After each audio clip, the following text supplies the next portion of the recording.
Hey everybody, Patty Ann here. This is the next thing I'm going to show you how to make, and it's so much fun. Whether you have little kids that you like to read to, or a little bit older kids who are learning to read on their own, or who like to play school, they're going to love having this activity. It's absolutely free. You need a printer and you need some cardstock. And actually, you could even just print this out in black and white and have your kids color it. I was going to say students, I used to be a teacher, right? But anyway, this goes with the book, The Very Hungry Caterpillar. And while you're reading it, or while the kids are playing school, they can count and have the caterpillar go through the various things that he goes through as he's getting bigger and bigger to turn into, well, you know what. So he's going to go through 3 plums. 1, 2, he's eating through them. 3.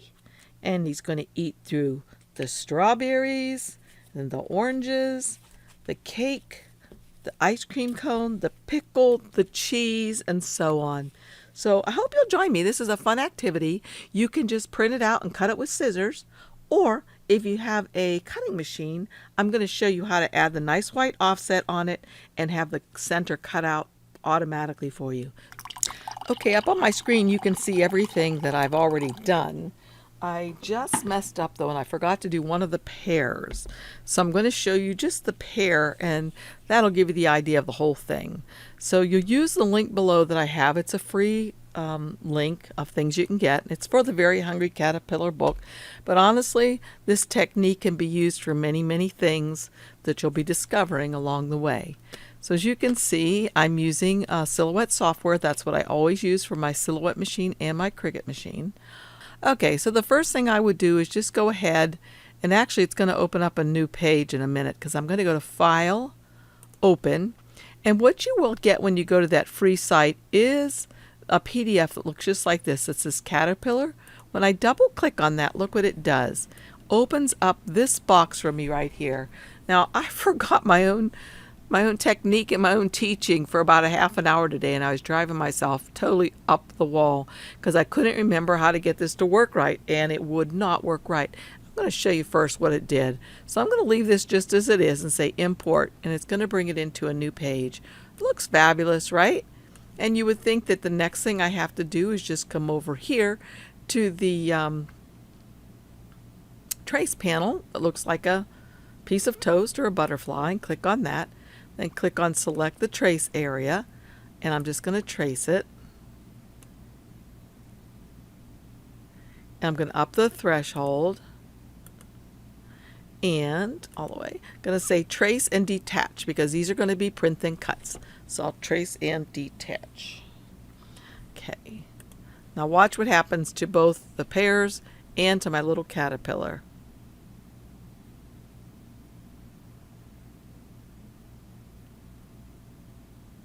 Look at his face, and look what happened to the pears.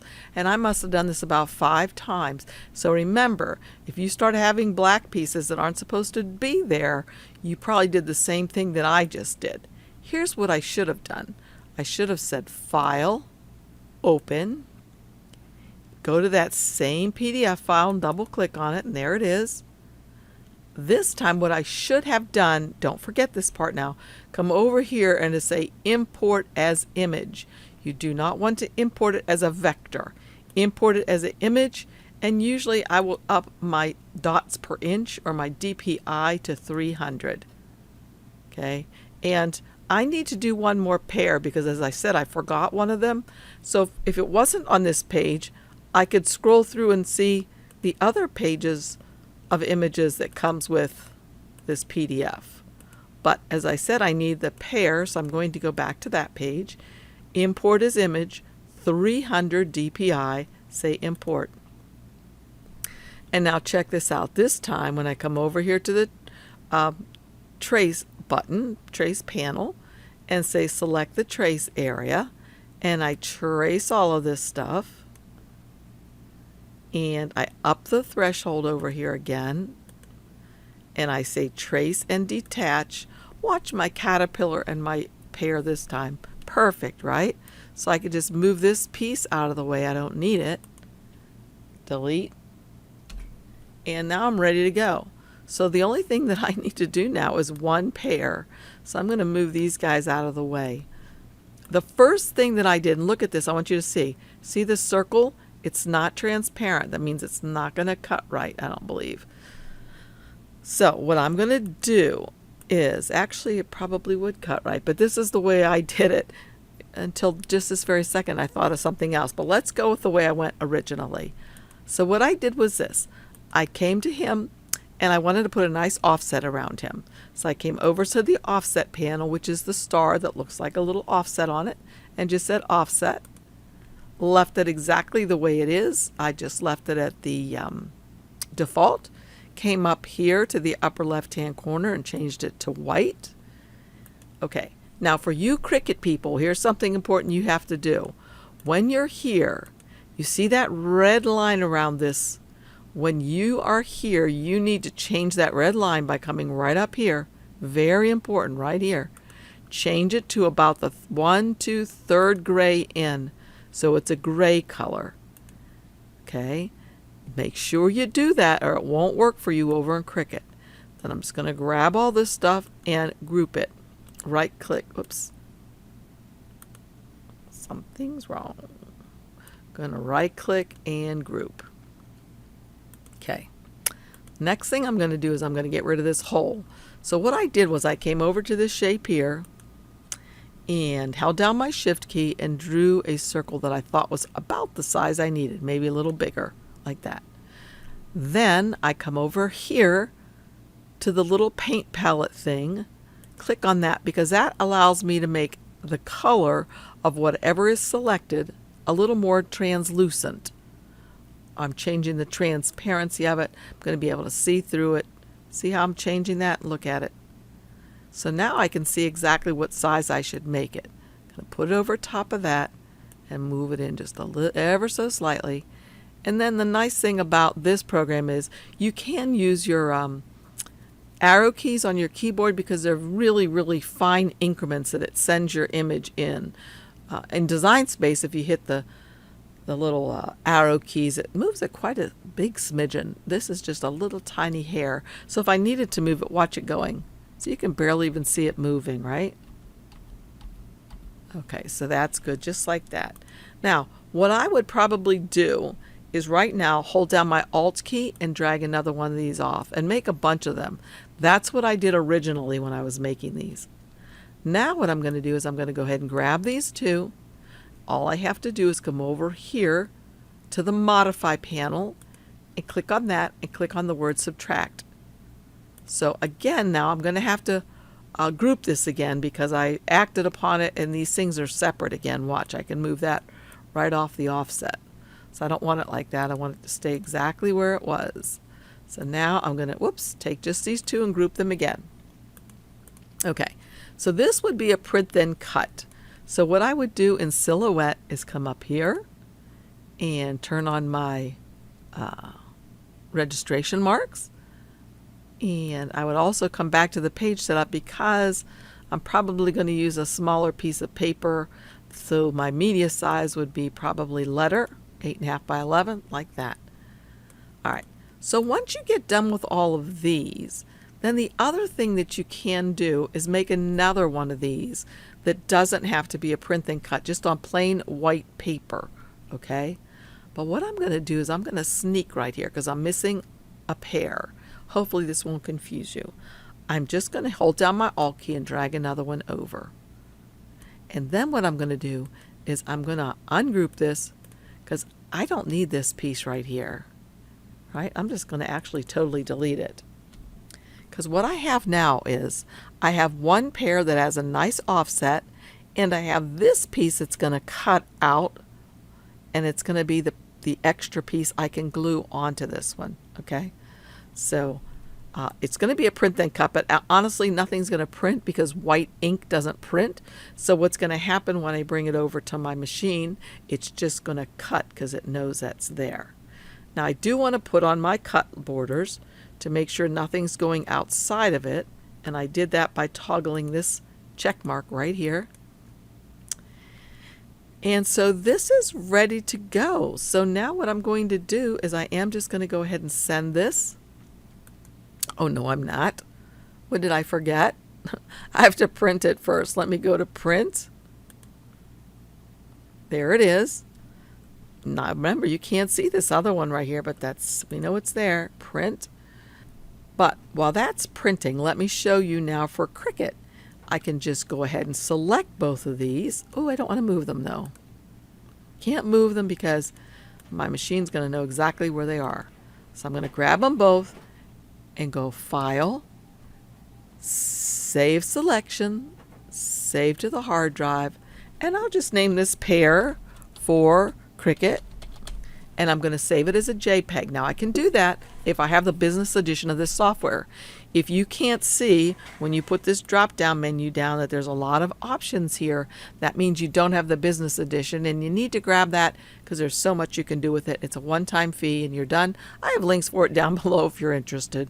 Anyway, going to save it as a JPEG. Here's JPEG right here, and I have a Pair for Cricut. Say OK. Leave all this stuff as it is. And now I'm going to come over to Cricut Design Space.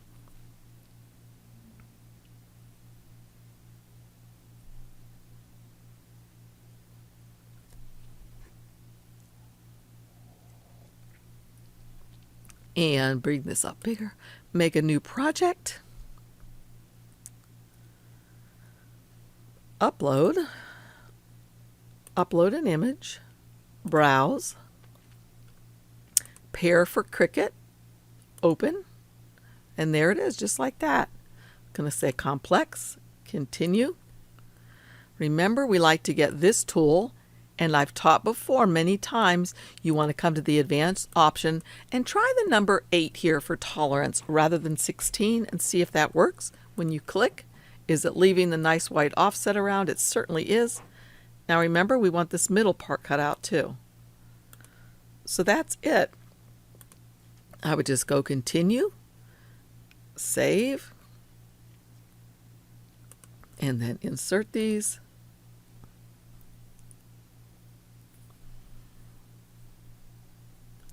So here's what we have. We have a print then cut, right? It's going to look like two things here, which is funny because you can barely see it. But let me turn the canvas color to something else so maybe we can see it more clearly. All right, now you can see it's going to cut around the outer edge of this, and it's going to cut around the outer edge of that. So let's see if we're going to make it.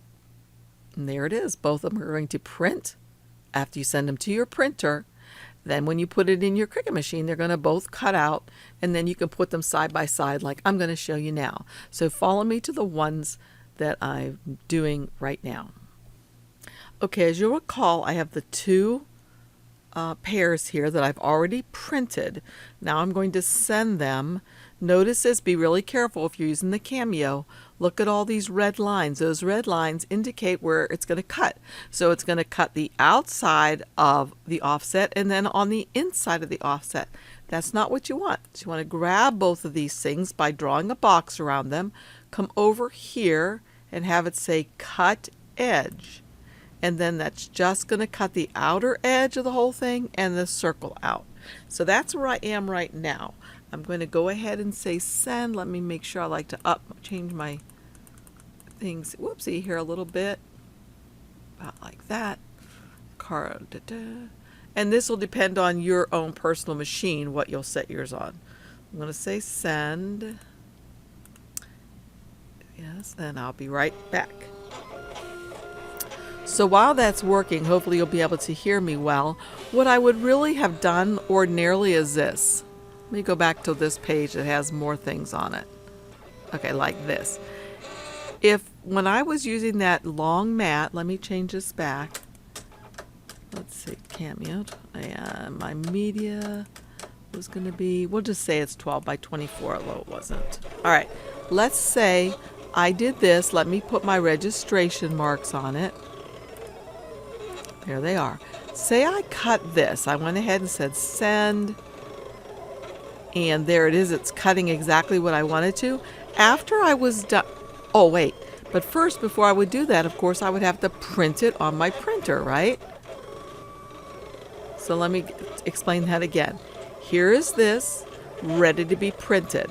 I've put on my registration marks because it's a print then cut.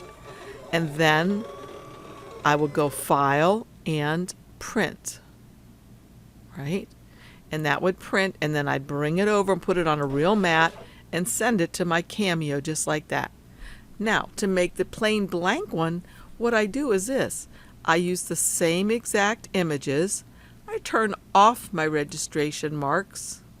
Oops, off. And then I just send this through just like it is without printing it first. So what's going to happen is this. Watch. It's just going to cut around the outer edge of the thing that it thinks is there and the circle from what's inside, just like what we're doing with the pear. So let me show you down below, and let's look at how the pear cut. Okay, I've cut the pear out. As you can see, I did use a Cricut mat inside my Cameo, which works just fine. Let's make sure we don't click anything off. So I have two pears here, remember? I have one that was a print then cut because I actually printed something and cut it. And then the other one was simply cut because white doesn't print. But it was there, and you saw how I did that. If you have any questions about that, let me know and I can make a better video. I think I might have been a little bit unclear right there because I was trying to do it a quick way. So the only other thing I have to do now is I like to make it double so it's nice and firm for the kids to play with. So I use this two-way Zig glue pen. I have it linked down below if you're interested in one. Not to need this though. You can use anything you have. You could, oh, I don't want to do it on this black paper though. You could do it on with a glue stick, I bet. I do like to make sure that I get this little hole right here well done because that's where the caterpillar is going to go sneaking through. And once I have that done, and let's see, make sure I have enough on there to hold it together. As my container's getting low. Okay, take this guy and put him right on top. Just like that, smooth it down. And it's good to go. So now I have made all of the pieces that the kids will need to be able to tell the story along with me while I read the book. And the link for the book reading is down below if you'd like to make these and have, send these to a friend that you know that has a little kid, or if your kids want to watch it. But I think they're super cute. I just love it. This one right here, I forgot to cut the hole out first, and I did cut it with my scissors. You can tell it's a little messier than the rest of them, but it works just fine if that's what you have. Scissors will work just fine all around all of it. And as far as the offset on the outside, you can just go on the outside of the pieces as best you can to make a little offset if you'd like. So that's pretty much it. I hope you like this tutorial and that you'll have some fun making some things like this. And again, if you don't have any desire to make anything like this, you can always learn new things. Now you know how to bring in a PDF, what buttons you need to press to make it work, how to see the different pages on the PDF, and so on. So again, thanks for joining me, you guys. I'll see you again next time. Please, please, please give me a thumbs up and subscribe, hit the bell, and leave me a comment. Thanks. Bye.